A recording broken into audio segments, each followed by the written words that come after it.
रजनी को बचपन से ही पेंटिंग का बहुत शौक था।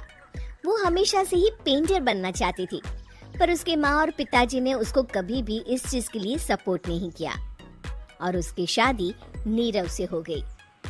नीरव रजनी को बहुत प्यार करता था, पर रजनी हमेशा चुपचाप ही रहती। वो इस शादी से खुश नहीं थी।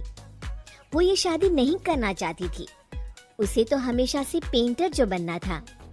अपने इस सपने को वो नहीं पूरा कर पाई, इसलिए वो हमेशा उदास रहती थी।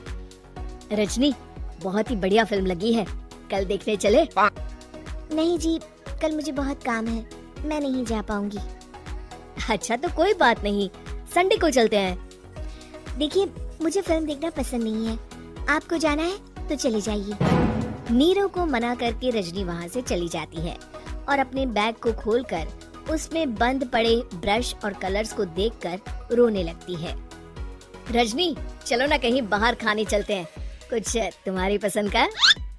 जी, मुझे नहीं जाना, मेरी तबीयत ठीक नहीं है। रजनी वहाँ से चली जाती है।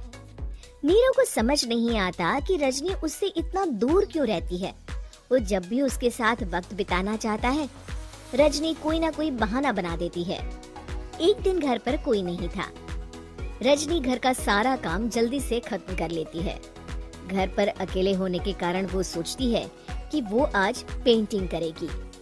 वो अपने कमरे में जाकर पेंट ब्रशेस और कलर्स निकालकर जैसे ही कलर मिक्स कर रही होती है कि दरवाजे पर बेल बज जाती है। अब कौन आ गया इस वक्त? इतनी मुश्किल से तो मुझे पेंट करने का मौका मिला है। रजनी दरवाजा खोलती है तो उसकी सास अपनी सहेलियों के साथ खड़ी होती है और सब घर के अंदर आ जाते हैं। अरे बहू, सबको शरबत बनाकर पिला दे, बाहर तो बड़ी गर्मी है। उफ। जी।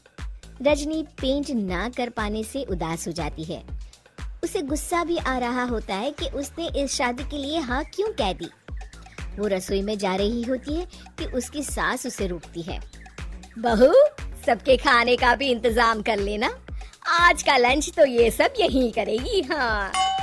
रजनी बिना कुछ कहे रसोई में चली जाती है। सबके लिए खाना बनाती है। सब खाना खाते हैं और रजनी घड़ी देखती है कि ये सब कब जाएंगे ताकि वो अपनी पेंटिंग कर सके।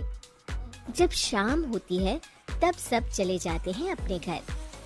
अरे बहू, सब तेरे खाने की तो बहुत तारीफ कर रहे थे, सबको बहुत अच्छा लगा खाना। आपको मुझे सुबह बताना चाहिए था ना कि आपकी सहेलियां आ रही है। पता भी है कितना वक्त लगा सारा खाना बनाने में। अरे बहू, तू ऐसे कैसे बात कर रही है मुझसे? तो और कैसे बात करूं? मैं इस घर की कोई नौकरानी नहीं हूँ कि इतना काम करूंगी। रजनी अपने कमरे में जाकर दरवाजा बंद कर लेती है। शाम को जब नीरव आता है तो उसकी माँ उसे पूरी घटना के बारे में बताती है। क्या रजनी ने आपसे इस तरह बात की माँ? हाँ, और पता नहीं उसे क्या हो गया है, शाम से बाहर भी नहीं आई है। मैंने तो कई बार आवाज दी, खाना भी नहीं खाया उसने। तू ही बात करके देख ले बेटा। नीरव अपने कमरे का दरवाजा खटखटाता है। रजनी, दरवाजा खोलो, मैं हूँ। रजनी दरवाजा खोलती है और फिर वापस जाकर अपने बिस्तर पर लेट जाती है। रजनी, माँ से बात करने का ये क्या तरीका है? मैंने कोई गलत बात नहीं की है। अरे तुम क्यों ऐसे बर्ताव कर रही हो सबके साथ? क्या तुम इस शादी से खुश नहीं हो? रजनी कुछ नहीं बोलती। अरे बताओ मुझे रजनी, क्या ये शादी तुम्हारी मर्जी के खिलाफ हुई है? हाँ, मैं ये शादी कभी नहीं करना चाहती थी। तुमसे क्या, मैं किसी से भी शादी नहीं करना चाहती थी। रजनी रोने लगती है। चुप हो जाओ रजनी, बताओ मुझे, तुम क्यों नहीं करना चाहती थी शादी? रजनी बेड के नीचे से अपने पेंटिंग्स, कलर्स, ब्रश, पेपर्स निकालती है। इतने में उसकी सास भी कमरे में आ जाती है। ये देख रहे हो, ये थे मेरे सपने। मैं पेंटर बनना चाहती थी, पर माँ पापा ने कभी सपोर्ट नहीं किया और मेरी शादी करवा दी। मेरे सारे सपने टूट गए। हर वक्त बस गुस्सा आता रहता है मुझे।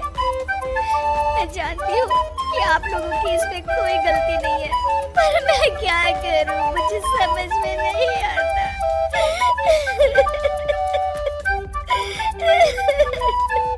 रजनी फूट फूट कर रोने लगती है। मुझे माफ कर दीजिए, आप दोनों के साथ मैं बहुत बुरा बर्ताव कर रही हूँ। अरे रजनी बेटा चुप हो जाओ तुम। नीरव पानी लेकर आता है। ये लो पानी पियो और शांत हो जाओ। रजनी पानी पीती है और उसकी सास पेंटिंग्स देख रही होती है। अरे नीरव, हमें तो पता ही नहीं था कि हमारी बहू कलाकार है। अरे कितनी अच्छी पेंटिंग्स बनाई है, देखो तो। ये वाली तो मैं अपने कमरे में ले जाऊंगी।